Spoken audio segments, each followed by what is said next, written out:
Hello everybody, Tai Chi Twins here. I'm Jeremy Rorty. And I'm Joshua Rorty.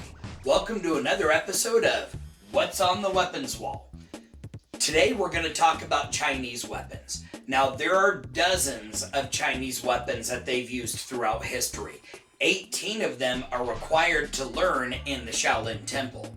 Out of those, 2 of them are either the broadsword or the longsword.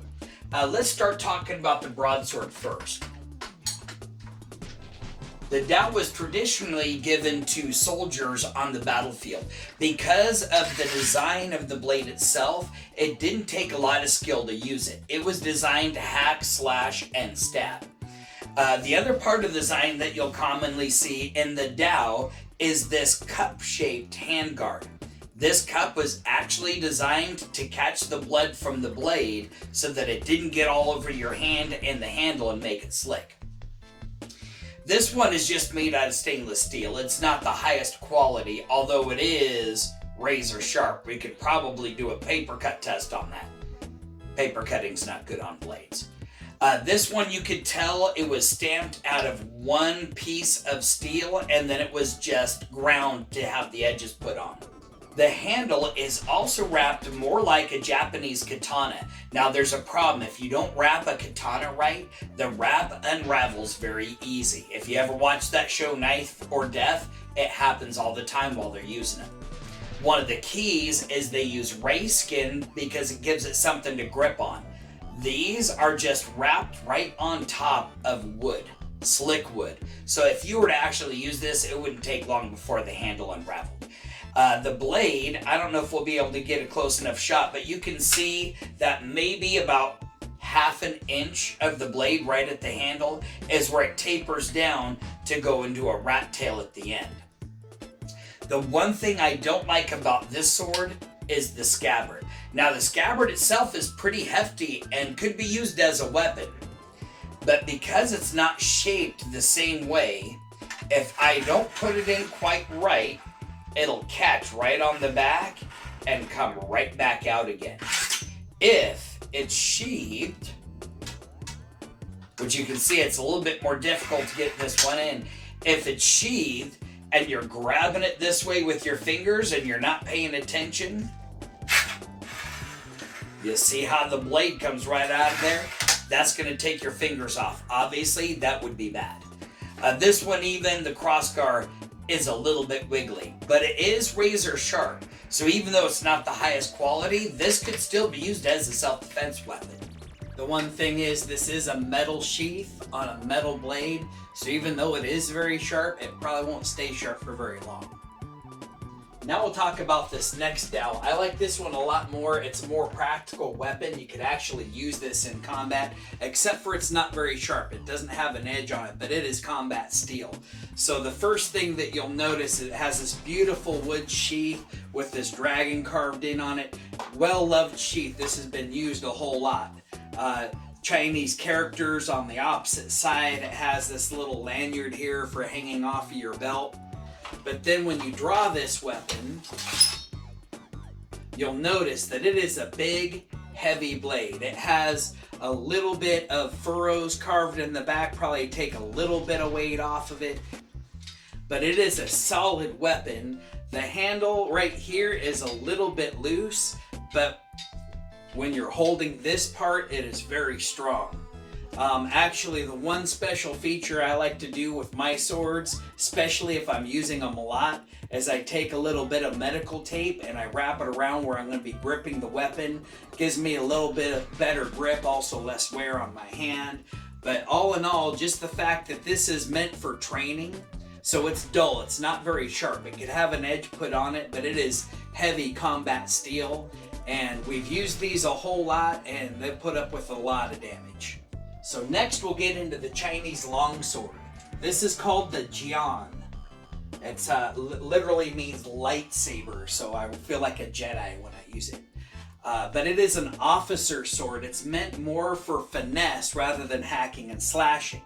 And you can see why it's called a saber, because it has that very long skinny blade. It's edged the last 3/4 of it. This part is not edged, so not so much meant for slashing as it is for piercing. This particular one is a beautiful Damascus steel. So we'll get a close-up picture of that so you can see that pattern in the weapon. But also has this very beautiful wood sheath. With wood sheath for sword is much better because the wood does not dull the edge of the blade.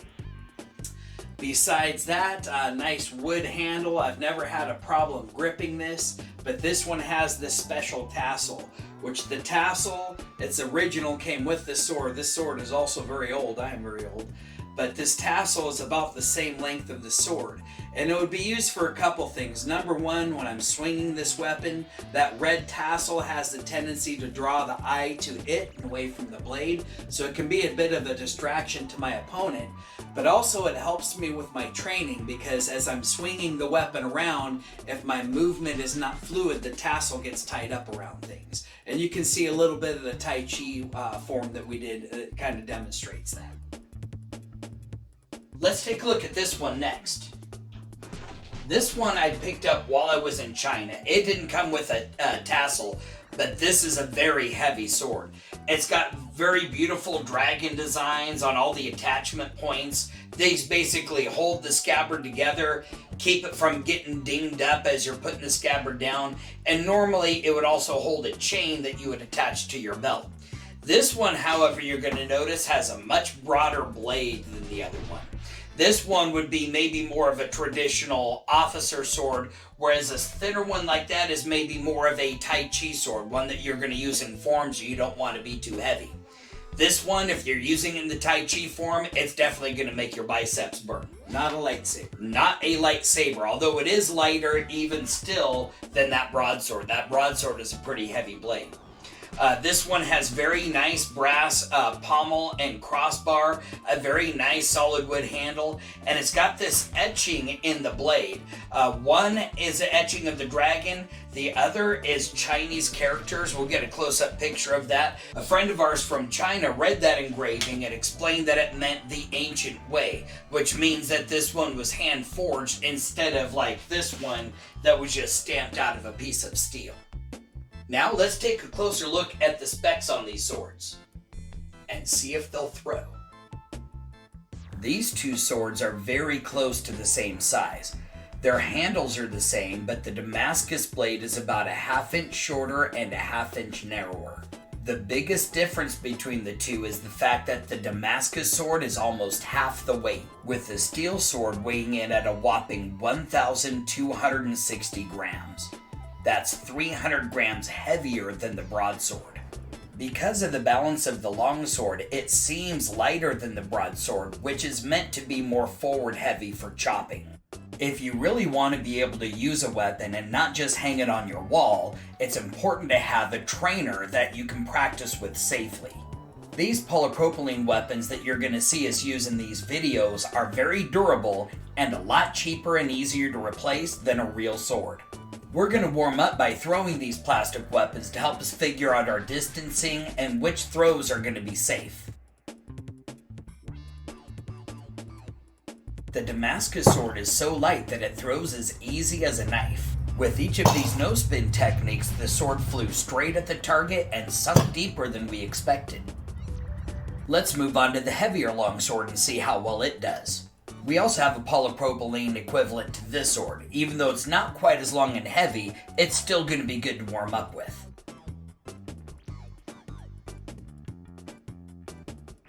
You can hear the difference in the weight of the swords by how much this one impacts the target. However, this sword flies almost as easy as the lighter Damascus sword. Now let's take a closer look at the broadswords. The dimension of these two swords are very similar. The carbon steel sword is 5 inches longer altogether, with 2.5 inches of that being in the blade. There's only a ½ inch difference at its widest point, but it's a whole 270 grams heavier.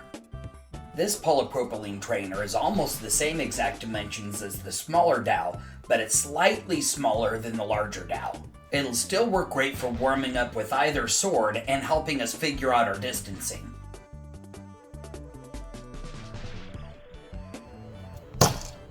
One thing you'll notice is a significant flex in the blade on impact. The blade is so thin and the sword is so heavy that when the tip stuck, it actually bent it. It's not a big deal, we'll just straighten it out and try it again. Look at that, it still sticks. That went well, let's try out the heavier sword. The geometry of this blade is thick at the handguard but gets narrow towards the tip. The heavier weight of the back of the sword caused the point to severely bend. Let's go ahead and show you the method we're using to fix the sword. Since the bend isn't very long, we're going to use a small anvil. In this case, the handle of a butter knife. I'll start with the handle of the knife being parallel to the bend. After a few good whacks, go ahead and check to see how straight it is. That's mostly straightened out, but now let's use the handle of the knife to get it completely flat. You don't want to do this too many times because eventually the metal's going to get weak and break.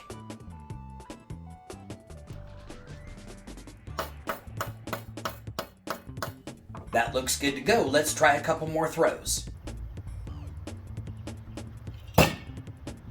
It still sticks great, and the point's not even sharp.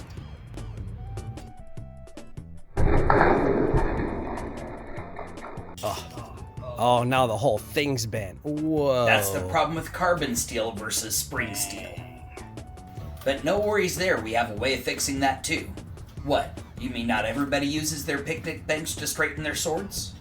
The key is to find where the blade is bent and flex it back the opposite direction. Don't bend it too far because you might break the blade. Small adjustments will make a big difference. Now slide the blade down a little bit further to the next bend and repeat the process.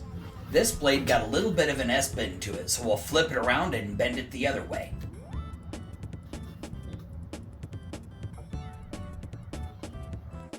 Well, I was pretty impressed with how this Damascus Gion threw. Actually, that's one of the things about Damascus is you're folding together two different types of steel. Usually it's a very hard steel that would hold an edge, along with a very soft steel that gives it some of that extra flexibility. So definitely noticed after throwing this, the sword wasn't bent, nothing really happened to it. The handle was a little bit loose afterwards, but all I had to do was just take a pair of pliers and just tighten that nut just a little bit. Everything's back to solid again. The only disappointment, I ended up taking the tassel off of this. The tassel had broken once before, and so I had it retied. I took the tassel off of this to throw it, and then when I was going to tie it back on, this tassel is so old, it broke again. So I might be able to just unravel some of this part of the tassel and tie it back on again. Or, you know, again, this is gonna not last as long as this will. I might just buy a new tassel for it. This John did pretty well too. Difference is it's a much heavier, thicker blade, so when it stuck, it didn't stick as well as the needle fine point on that Damascus sword. You'll also see that now the handle has a slight bend in it, but all these are set up to be modular. This is a nut that I'm just going to end up taking off at the end, and all these pieces will just come apart, and I'll be able to go back through and straighten out the handle once I get it all taken care of. I was pretty impressed with how this threw as well. You know, one of the things, this is supposed to be carbon steel. That's what it said when we bought it. But, of course, the end is pretty thin down here at the bottom. So when we were done throwing it, it was kind of bent, a little bit twisted. We showed you guys some videos on how we were able to straighten that out again. But I kind of figured with this being carbon steel that it would have less of an issue with that. But obviously that Damascus from my Gion was a much better steel than this was. This one also, like he said, the tip of it is so thin compared to this part, so it's very heavy down towards the handle, which I figured this thin part might bend, but I didn't think it would bend as extremely.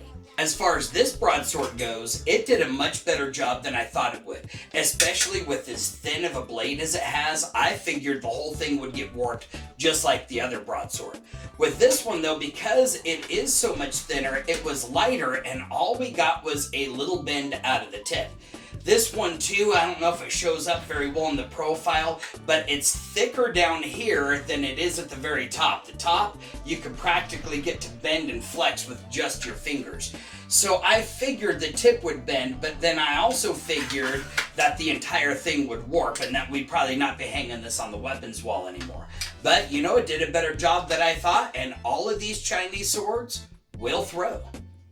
That really good point. They did throw really well, and we did all the different knife throws and sword throws, and I found that when I was doing the sword throws, I had a lot more power and they stuck a lot better than when I did the knife throws. But it pretty much any way we threw them, we could get them to stick. With so many weapons left on the weapons wall, which one would you like us to showcase next? Leave a comment down below. As with any skill, it takes practice and proper training to get good at it. So make sure you look for a good school in your area. If you're in Southern Oregon, contact us for our locations and times. Thanks for watching our video. If you enjoyed it, like it and make sure to share that with a friend. Click the subscribe button and then hit that notification bell so you can catch our next exciting video.